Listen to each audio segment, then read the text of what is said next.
24절에서 48절 말씀입니다.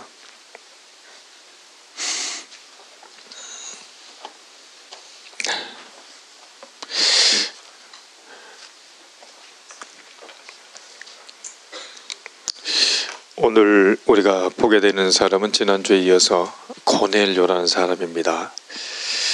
고넬료는요, 24절 말씀 한번 봐보십시오.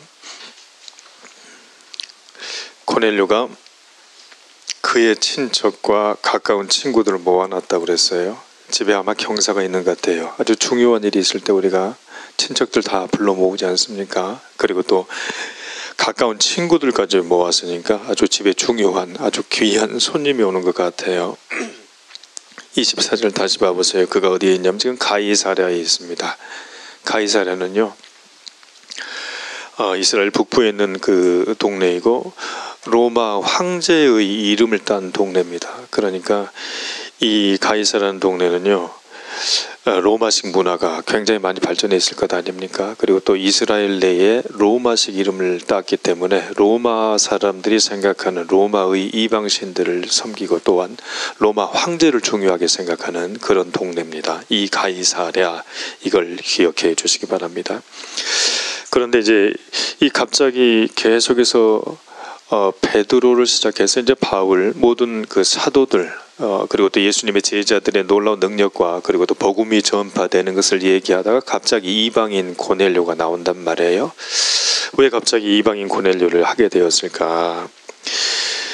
유대인들은요, 세 가지 감사 기도를 한답니다. 이스라엘 사람들은 세 가지 감사 기도를 하는데 어떤 감사 기도를 하냐면, 하나님, 내가 이방인으로 태어나지 않아서 감사합니다. 내가 저 계대지 취급받는 이방인으로 태어나서 하나님을 모르고 죽지 않게 해줘서 감사합니다. 그러니까 이 사람들은 이방인으로 태어나지 않는 것이 감사하고 여자로 태어나지 않는 것이 또한 감사하다고 그렇게 기도를 드리는 사람들이 이방인이랍니다. 유대인들이래요. 그리고 유대인들은요, 종으로 태어나지 않는 것이 감사합니다. 그렇게 기도한대요. 그러니까 유대인들이 이방인들을 생각하는 그 시선들이 어떤 건지 아시겠죠? 굉장히 싫어하는 이방인 얘기가 갑자기 툭하니 튀어나오는 거예요. 왜 갑자기 이렇게 튀어나왔을까요? 오늘 그래서 왜 갑자기 고넬료가 등장하는지, 그리고 또 이것이 복음 전파와 어떤 관계가 있는지, 그리고 이방인 고넬료가 복음을 받아들이는 것은 예수님의 복음이 땅끝까지 전파되는 것과 어떤 관계가 있는지, 또 고넬료가요, 아까 전에 가이사랴 출신이라고 했잖아요. 가이사랴에 살고 있는 로마 사람이잖아요. 그런데 이 사람들이요, 아주 기도도 열심히 하고 구제도 얘기 착한 일을 많이 합니다만은 아쉽게도 성령을 아직 모릅니다. 성령을.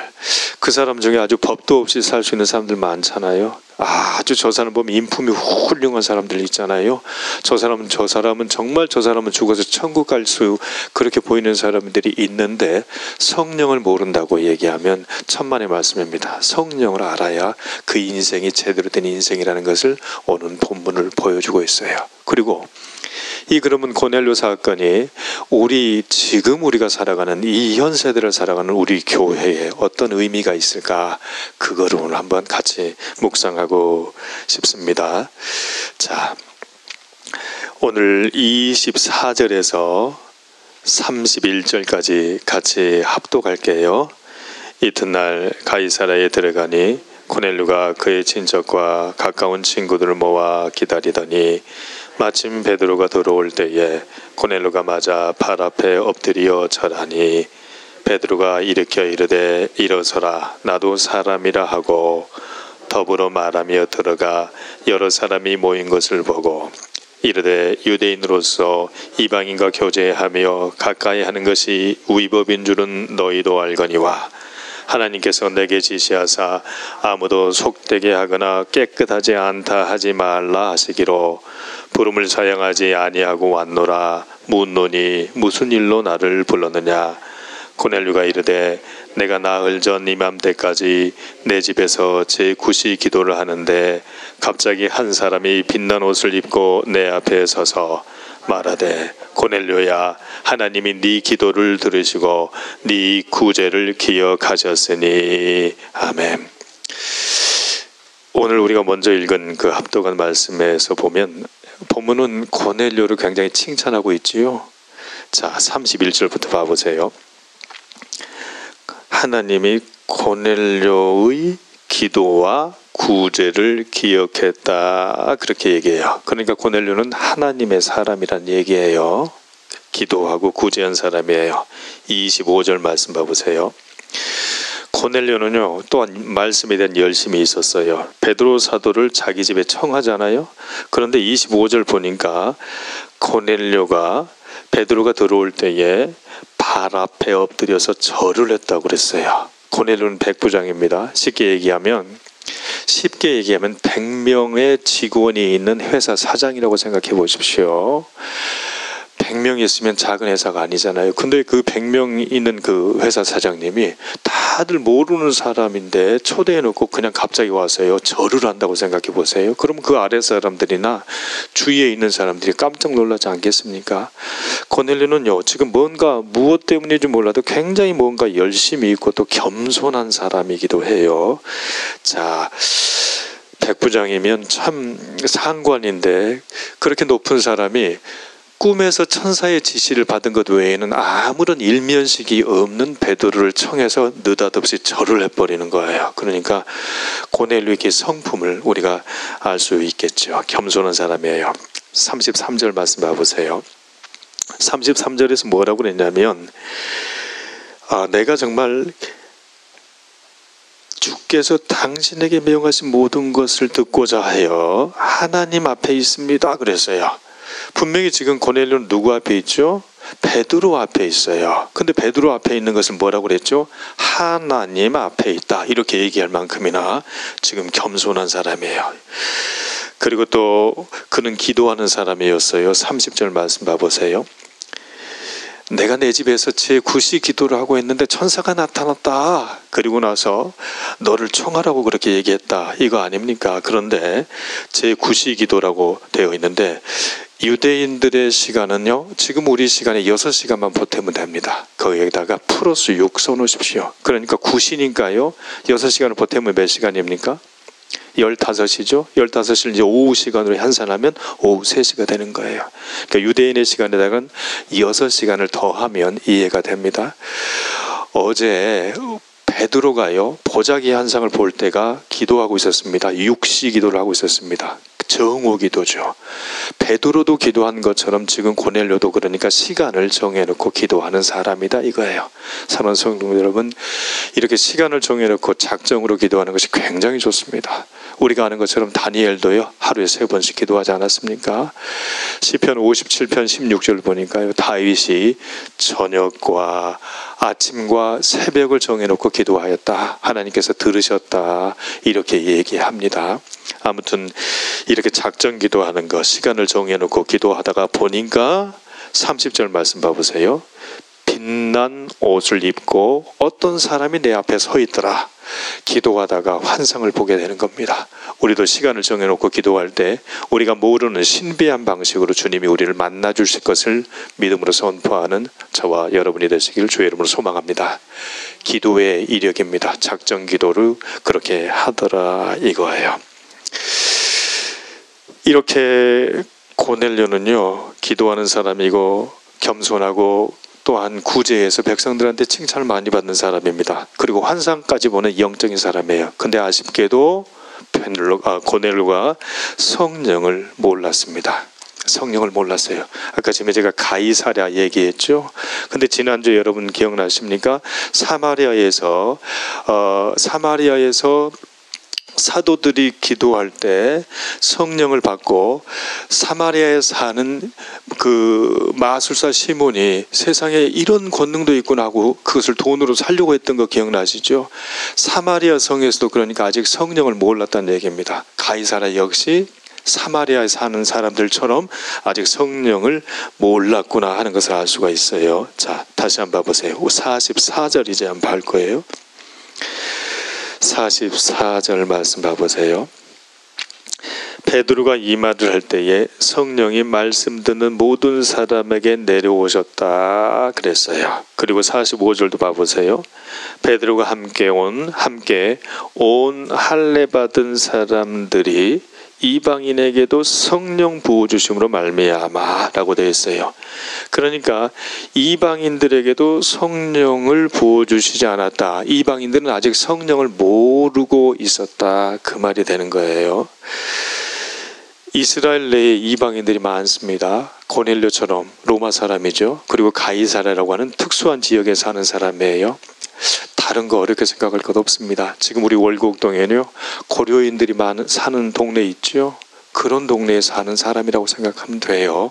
그런데 이 이방인들 중에서도요, 외국에서 근로하러 온 노동자들이나 또는 여러분 저희가 지난번에 월곡초등학교를 갔더니요, 학생 수가 800명입니다. 근데 그 중에서요 200명이 다문화 학생들입니다. 200명이 다문화 학생들이에요. 그러니까 그 반에 갔다니까요, 우리가 철수 영위하는 것처럼 그 반에요, 뭐 알렉산드리아, 막심 이런 이름들이 많이 있는 거예요. 200명 정도가 그렇답니다.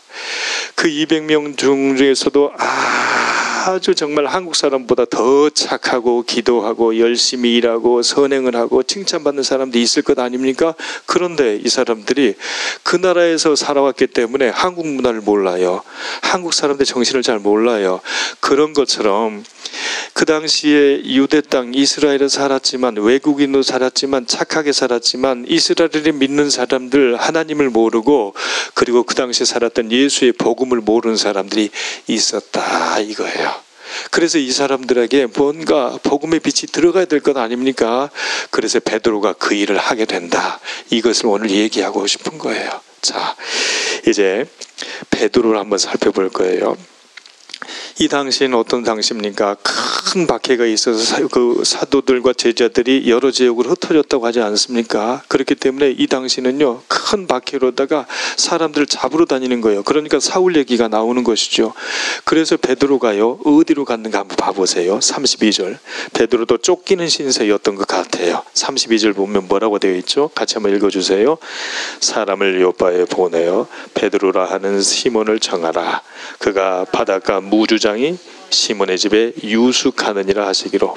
자, 보세요. 요바예요. 요바는 항구입니다. 항구 도시예요. 자, 항구 도시인데 베드로가 지금 요바에 가 있어요. 바닷가 누구의 집에 있다고 그랬죠? 무두장이 시몬의 집에 유숙한다고 그랬어요. 무두장이가 뭡니까? 가죽을 다루는 사람이에요. 가죽은 뭡니까? 동물들이잖아요. 동물 가죽인데, 가죽을 만들기 위해서는 동물을 죽여야 되고 동물 피를 뺀 거잖아요. 그래서 유대인들이 이 동물 피를 제거한 가죽을 다루는 사람들을 아주 천하게 생각했습니다. 가까이 하지 않으려고 했어요. 그러면 정통 유대인인 베드로가 왜 그 집에 들어갔겠습니까? 저는 이것이 도망갔다고 보는 거예요. 피신해 있는 거예요. 그쪽에 피신해 있으면 사람들이 가까이 오지 않을 것 아닙니까? 그 집은 천하다고 생각해서 가까이 하지 않으니까 지금 베드로는 피해 있다, 이런 생각들 하게 되는 것이지요. 그런데 지금 주님께서 베드로에게, 자, 내가 지시한다. 너는 이제 사람이 너를 청하러 오면 고넬료 집에 가라, 이렇게 얘기한 것이지요. 그래서 보세요. 베드로가 뭐라고 얘기하냐면 29절. 부름을 사양하지 아니하고 왔노라 그랬어요. 부름을 사양하지 아니하고 왔노라. 예, 하나님이 내게 지시하시기로 부름을 사양하지 아니하고 왔노라. 이게 베드로의 마음이에요. 근데 그 집이 어디입니까? 로마 백부장 고넬료의 집이에요. 이건 정말 여기다가 호랑이 굴에 들어가야 되는 거예요. 자기 목숨을 지금 왔다 갔다 하는데 호랑이 굴에 들어가야 되는 그 위험을 감수하더라 이거예요. 얼마나 당당하고 멋진 모습입니까? 부름을 사양하지 아니하고 내가 왔습니다. 내가 하나님께서 지시한 명령을 지키기 위해서 내 목숨이 지금 위태로운 줄은 알지만, 큰 박해가 있는 것은 알지만, 내가 지금 사람들이 찾지 않은 일부러 아주 무두장의 집에 숨어 있다가, 그러나 하나님의 지시를 내가 받고 주여 부름을 사양하지 않고 왔습니다. 그렇게 기도하는 모습은 얼마나 당당하고 멋진 모습입니까? 이런 모습 속에서 베드로가 하는 말이요, 34절 말씀 봐보세요. 34절은 같이 한번 읽어봅시다. 시작. 베드로가 입을 열어 말하되 내가 참으로 하나님은 사람의 외모를 보지 아니하시고 아멘. 35절도요. 각 나라 중 하나님을 경외하며 의를 행하는 사람은 다 받으신 줄 깨달았도다. 아멘. 자 보세요. 35절에서 중요한 말씀은요. 각 나라에서, 자, 각 나라에다가 동글뱅이 쳐놔보세요. 각 나라 중 하나님을 경외하는 사람은 다 받으신다. 다에다 동글뱅이 쳐놓으세요. 그 사람이 인도네시아에서 온 사람이 뭐합니까? 그 사람이 러시아에서 온 사람이 무엇입니까? 그 사람이 우즈베키스탄에서 왔다? 아니에요. 다 상관없어요. 그게 중요하지 않아요. 그 사람이 복음을 받아들이고 성령을 사모하고 하나님의 지시를 받아 부름을 사양하지 않는 사람이라고 얘기하면 전부 다 하나님의 사람이다. 그러면서 하나님의 복음이 땅끝과 사마리아와 온 유대와 예루살렘에 전파된다.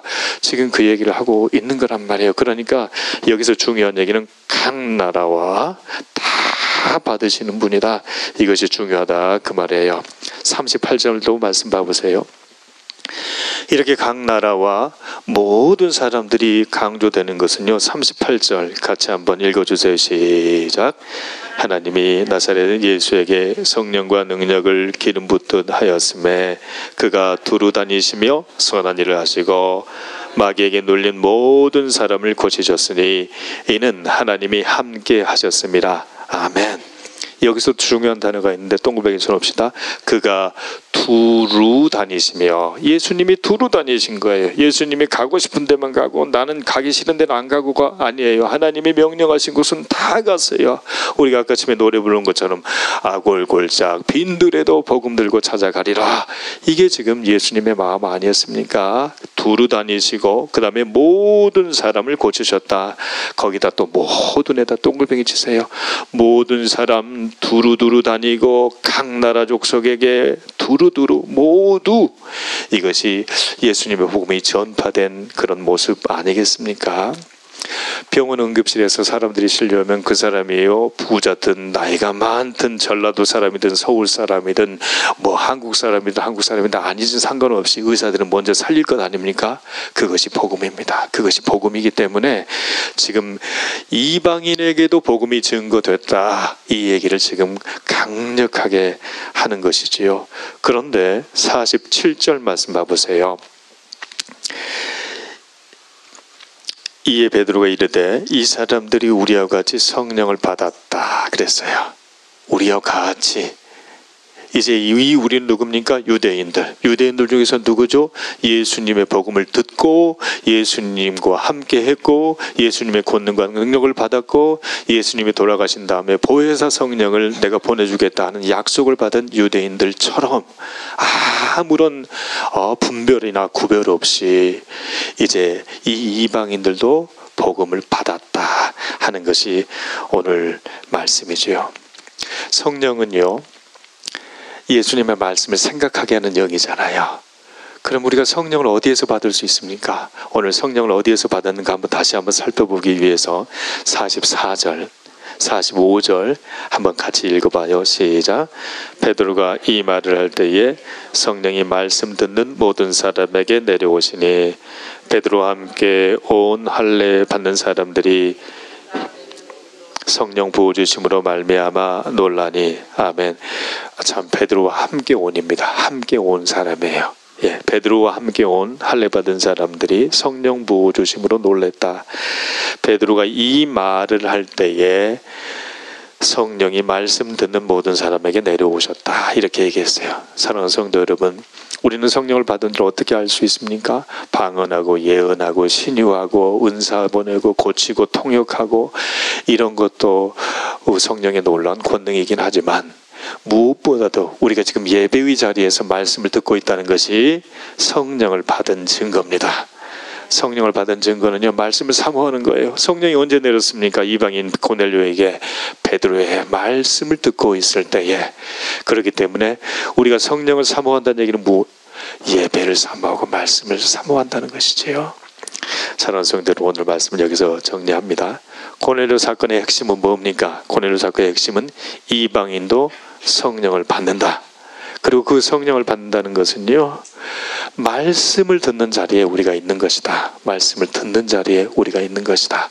그것을 기억하시기 바랍니다. 특별히 우리가 함께 기도해 주기를 원하는 것은요, 이제 연말이고 되니까 이제 교육부서에서 어린이부, 중고등부, 청년부에서 계속해서 내년도 계획을 세우고 있지 않습니까? 이 모든 사람들이 하나님의 지시와 명령을 받아서 부름을 사양하지 않고 하나님의 사역을 진행할 수 있도록 기도해 주시기 바랍니다. 그리고 또한 기도할 것은요, 각 나라 백성에게 두루두루 미치는 하나님의 말씀이라고 그랬어요. 특별히 우리 지역에 다문화 식구들이 많습니다. 또 우리 다문화 예배 식구들 얘기를 들어보니까 약 30명에서 35명의 다문화 식구들이 함께 예배를 하고 있다고 합니다. 청년들이요, 한 달에 한 번씩 가서 예배를 함께 하고 있고요, 매주 우리 집사님들이 금요일 날은 다문화 센터 앞에 있는 그 놀이터에서요 핫케이크를 구워가면서 전도를 하고 있다는 얘기를 들었습니다. 바라기는 우리 식구들이 그 다문화 사역을 하는 식구들, 다문화 그 이방인들 중에서 한 명만이라도 우리 식구들이 하나씩 연결해서 김장하면 불러서 김치도 좀 주고 무슨 어려운 일이 없냐고 한 번씩 전화도 해보는 것, 그렇게 하면 하나님의 부름을 우리가 사양하지 않는 것이구나, 그런 생각이 들어갑니다. 우리 다문화를 위해서 특별히 기도해 주시고, 또한 특별히 교육부서 다음 세대들을 위해서 부름의 상을 부름에 사양하지 않고 함께 동참해 주시는 저와 여러분이 되시길 주의 이름으로 권면합니다.